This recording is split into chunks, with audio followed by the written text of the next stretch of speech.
Hola, buenas tardes. El día de hoy nos encontramos con el profe Wilder Villamil, profesor de la Facultad de Ciencias de la Vida y el Bienestar de la Universidad de La Sabana. Entonces, hola, profe, ¿cómo estás? Bien. Profe, no sé si nos quisieras hablar un poco más de ti, sobre tu trayectoria.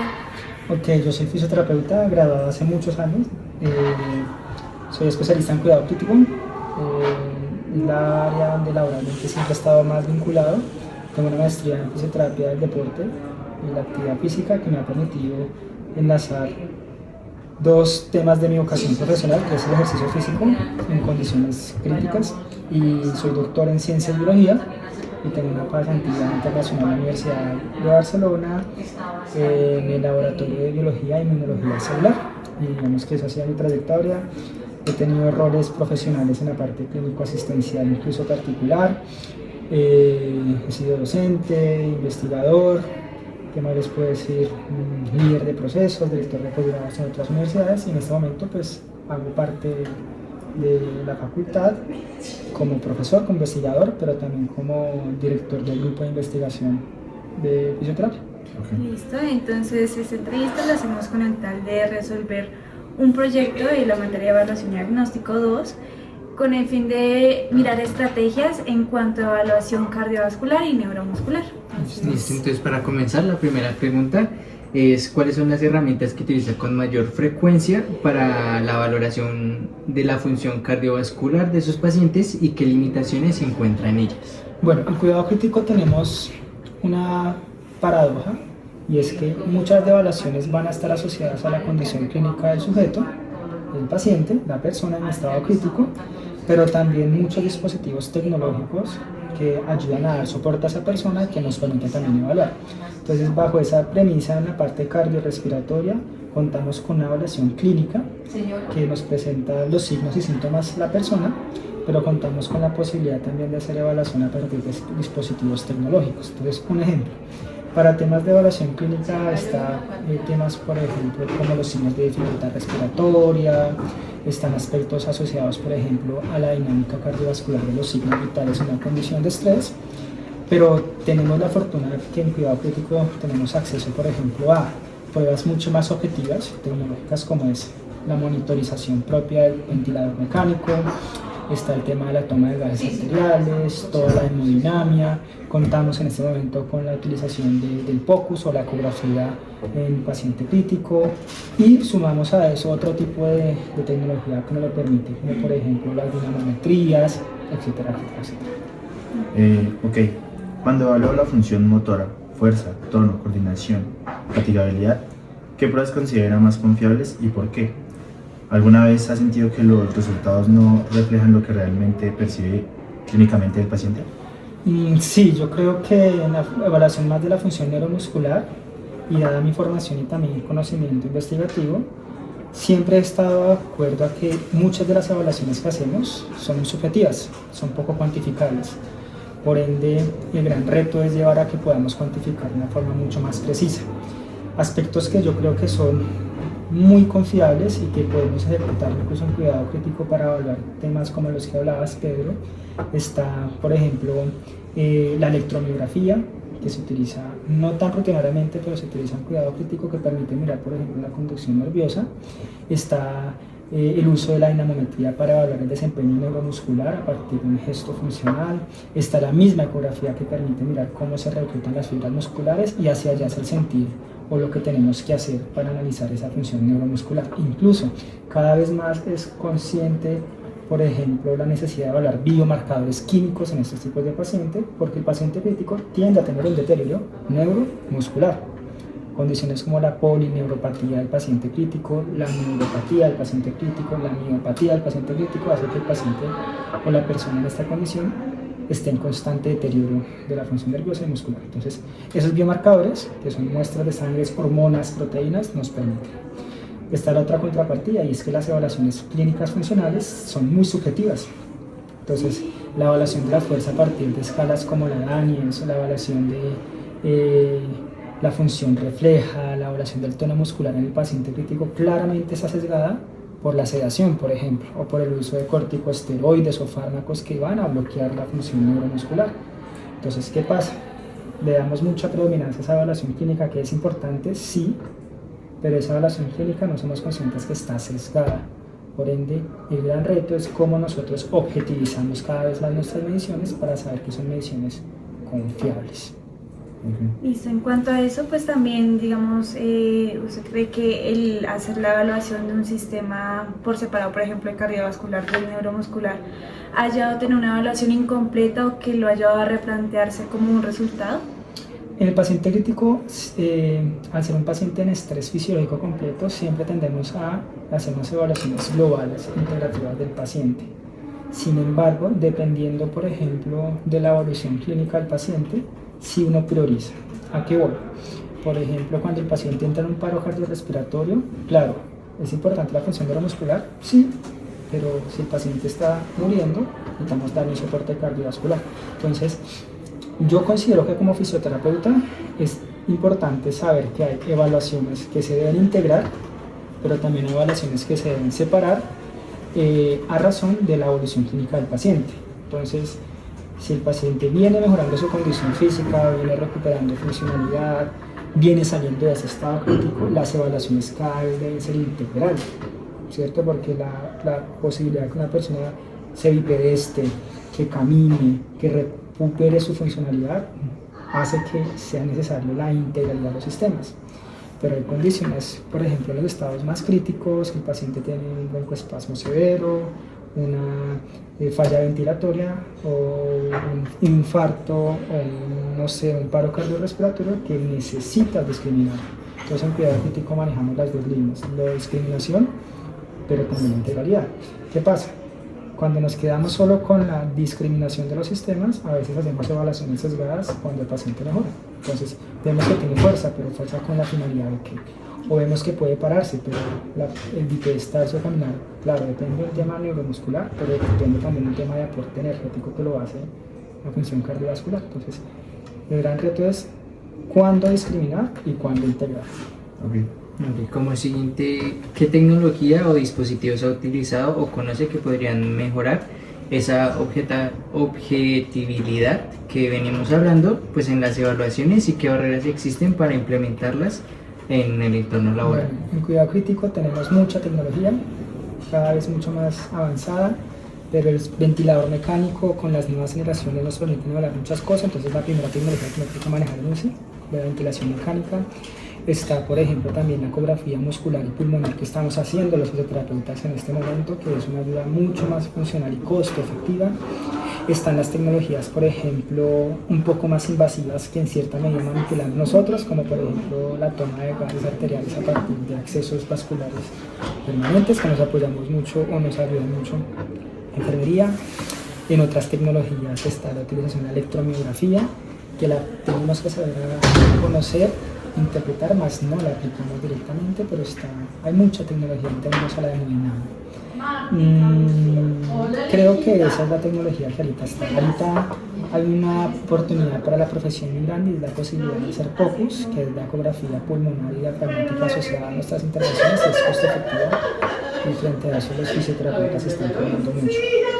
¿Cuál es la ventaja? Que estas estrategias de evaluación se ganan en las formaciones posgraduales que, por ejemplo, oferta la universidad. La universidad tiene un componente ahí fuerte de eso. Okay. Vale, como siguiente, ¿cómo realiza actualmente el seguimiento longitudinal de sus pacientes? ¿Con qué frecuencia reevalúa y qué indicador se utiliza para determinar el progreso o deterioro de ellos? Bueno, entonces para esta respuesta voy a dar dos líneas. Una respuesta en la realidad del trabajo como fisioterapeuta crítico y otra realidad como docente investigador. La realidad del fisioterapeuta en cuidado crítico es que el abordaje del paciente crítico realmente se alcanza hasta el egreso del paciente de la UCI. Entonces el seguimiento longitudinal lo hacemos dentro de la unidad, la razón de cómo ingresa, motivos de ingresa y cómo va evolucionando su condición crítica y sus desenlaces hasta el momento del egreso. Eso se hace a partir de una medición, una cuantificación constante. De hecho, en cuidado crítico, por la misma dinámica y la evolución clínica del paciente, en cuidado crítico hacemos entregas de nuestros pacientes cada 6 horas. Y eso significa que cada 6 horas tienes que dar algo nuevo del paciente y para ende tienes que evaluar. Nosotros estamos hablando Por ejemplo, la dinámica ventilatoria, el funcionamiento ventilatorio lo estamos evaluando mínimo una vez cada hora, por mínimo. Entonces eso hace que tengamos un control real de la evolución. En la realidad, después del egreso de la unión intensiva, es decir, el paciente mejora y va para pisos, pues hasta ahí llegaría nuestro seguimiento. Como investigador y como docente, pero sobre todo como investigador en cuidado crítico, he tenido la posibilidad de hacer seguimientos longitudinales hasta 2-3 años posteriores en UCI a partir de estrategias de fisioterapia digital o telerehabilitación, en donde uno hace seguimiento de la evolución del paciente crítico, teniendo en cuenta que las secuelas del paciente crítico pueden durar hasta 10 años. Pero eso es una particularidad en el marco de la investigación, no es la realidad en el marco de la profesión. Bueno, si tuvieras la oportunidad de, no sé, de crear una herramienta para tu práctica clínica o ya sea para ti como investigador, ¿qué necesitarías que tuviera y qué datos necesitarías recopilar para diseñarla o qué te gustaría pues tener para crearla? Hay un reto que yo siempre he querido hacer y en algún momento hice un acercamiento, es cómo hacer las mediciones menos invasivas. Entonces piensen que el paciente en condiciones críticas, cada hora, cada 2 horas lo están pinchando, lo están funcionando y eso genera mucho inconfort, mucho dolor, mucha molestia. Entonces creo que la tecnología ha permitido que podamos hacer evaluaciones mucho más cuantitativas pero menos invasivas. Ejemplo, el ultrasonido.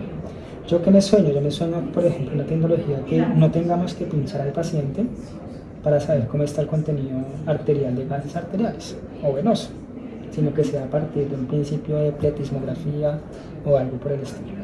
Eso requiere un trabajo que hay que fortalecer en fisioterapia, es el trabajo interdisciplinar. Hasta dónde llego yo con mis competencias, pero hasta dónde me puede apoyar, por ejemplo, un programador, un ingeniero, un desarrollador, ¿cierto? Que permita integrar, dar esa respuesta. ¿Qué es lo importante? Que como fisioterapeutas tenemos un análisis un poco más funcional del sujeto, sabemos qué medir y cuando trabajas con otra profesión, tú informas qué quieren para que ellos puedan desarrollar y eso es una opción viable. ¿Considera que la inteligencia artificial o el análisis de datos podría apoyar su razonamiento clínico sin reemplazarlo? ¿Y cómo imaginaría esa integración? Pero totalmente de acuerdo y totalmente en línea sobre la utilidad de la inteligencia artificial para nuestro razonamiento, porque nos puede hacer mucho más costo efectivos. Les voy a mostrar o les quiero hablar de la experiencia de mi proyecto de investigación, que estoy en uno de mis proyectos que estoy desarrollando aquí, que es el proyecto MUSOL, que es un proyecto que busca hacer análisis predictivos del daño muscular. Es decir, identificar cómo va a deteriorarse el músculo del paciente crítico antes de que ocurra ese deterioro. Y eso es a partir de unos modelos matemáticos y unos modelos predictivos. Ahí la inteligencia artificial nos puede apoyar, o nos va a apoyar, porque ya lo estamos haciendo, en el término de que nos puede ayudar a hacer predicciones antes de que ocurra el evento. Eso significa que podemos tomar conductas terapéuticas antes de que ocurra el evento. Porque un pendiente de nuestras mediciones es que nosotros medimos las cosas cuando ya ocurren. Y ya ha ocurrido, genera mucho costo en salud y costo económico. Entonces yo estoy desarrollando un modelo predictivo que se llama una score, que es Muscle Score, que toma bastantes tipos de biomarcadores de todo tipo, para que a partir de esos biomarcadores yo pueda predecir en cuidado intensivo cómo se va a presentar el deterioro, y eso lo vamos a apoyar con inteligencia artificial. No reemplaza la decisión humana, pero sí lo puede hacer más costo efectivo, y ahí es algo que es importante, y es la cointeligencia, cómo se equilibra lo que nos puede aportar lo artificial con el razonamiento humano. ¿Cuáles son los principales obstáculos que enfrenta en su contexto institucional para adoptar nuevas tecnologías de evaluación, como el tiempo, el costo, la capacitación o la infraestructura? En ámbitos universitarios como el que estoy ahorita no hay esa limitación, porque aquí tenemos una dinámica de conocimiento. La realidad es que en la práctica clínica real, rutinaria, en donde tú tienes un turno de 12 horas con 8 o 10 pacientes, el mayor limitante es, uno, el costo, pero creo que hay limitantes opuestos, como por ejemplo las barreras invisibles que se colocan los mismos fisioterapeutas. Están acostumbrados a hacer lo mismo de siempre y no generar retos, sino generar esa fractura de lo que nos ha limitado siempre. Creo que eso va a apoyar a que se modifique cómo nos ven, porque muchas veces en cuidado crítico lo que podemos hacer está condicionado a cómo nos ven los externos, el médico internista, el anestesiólogo, el neumólogo, el intensivista. Y entonces se piensa que solo podemos hacer unas cosas técnicas, y la realidad es que eso lo hemos alimentado nosotros como profesión. Entonces creo que si me lo preguntan nuevamente, el mayor problema es la limitante propia que se coloca en los fisioterapeutas del sector. Ok, bueno, ¿qué aspectos de la evaluación fisioterapéutica crees que están subestimados o que pronto la comunidad científica o clínica no los han abordado tanto, pero que aún así son importantes? Yo creo que ahí está en mi forma de analizar, en lo que yo soy, en lo que me he formado, es la gran posibilidad que tiene el fisioterapeuta para razonar a partir de ciencias básicas. Es decir, de cómo rescatamos, por ejemplo, temas de biología, bioquímica, ingeniería, estadística, para nuestro razonamiento. ¿Por qué? Porque, insisto, a veces no nos desmarcamos de lo que hacemos, y lo que hacemos es muy terrible, si lo queremos ver así. Pero entonces creo que esa parte técnica es necesaria, sí, pero el reto es a llevar a que la fisioterapia sea una fisioterapia de precisión. ¿Qué significa? Que lo que cada individuo necesita es una intervención puntual para modificar temas celulares. Y eso ahorita está en todas las ciencias de la salud, y fisioterapia y nada de otro. Entonces creo que si tú me lo preguntas, Alejandra, nuevamente, yo creo que es la forma en cómo creamos soporte a nuestro conocimiento disciplinar a partir de las ciencias básicas y ciencias exactas. Ok, vale, pues Bueno. Y como última pregunta, en tu experiencia clínica, ¿has escuchado reportes de inconformidad, pero esa inconformidad de qué viene? ¿O porque es muchos los comentarios de que las personas no se sienten con un buen servicio de fisioterapia? Bueno, en cuidado crítico hay una realidad, y es que dado que uno se acostumbra, entre comillas, a una unidad donde hay mucho estrés, a un espacio donde normalmente fallecen las personas, a un espacio en donde uno está constantemente respondiendo de forma acelerada porque el paciente de una habitación te entró en paro, pero al mismo tiempo la otra paciente te generó un broncoespasmo y otro lado se te autoextuvo un paciente. Esa realidad, que es en cuidado crítico así, hace que en ocasiones no solamente fisioterapia, sino cualquier profesión de la salud se vuelva posiblemente en el comportamiento de la persona algo muy frío. ¿En qué sentido? Tenemos mucho más cercano a la muerte, tenemos mucho más cercanos esos eventos, y eso hace que se hagan parte del día a día.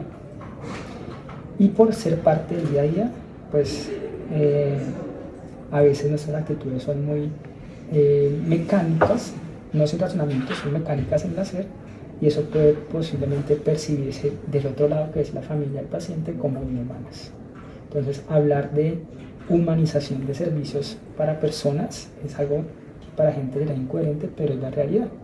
Yo les presento una experiencia. Cuando yo trabajaba en cuidado crítico, estábamos reanimando a un sujeto, me acuerdo muy bien, un muchacho de 18 años de edad, un accidente de moto, que lastimosamente falleció. Y alguien del equipo, porque nosotros trabajamos en equipo, íbamos saliendo de la habitación, hizo un comentario chistoso y nosotros nos reímos después de que el paciente había muerto, con la sorpresa de que iba entrando la mamá. Entonces, imagínense el dolor de una madre al saber que su hijo había fallecido y nosotros riéndonos en ese espacio. Entonces, ahí hay algo que hay que mejorar, porque el servicio que nosotros prestamos son para personas, para seres humanos con dignidad. Y a veces en la práctica real profesional, en cuidado crítico, nos olvidamos de eso y estamos afectando a la dignidad humana. Entonces eso fue una experiencia que a mí me marcó, y aprendí a partir de eso, de que el hecho de que yo esté en un contexto estresante, en donde la muerte sea algo diario, típico, no me da excusa para no dar y garantizar un trato digno a la persona y a su familia. Listo, profe, muchas gracias. ¿Vale? Gracias. Vale.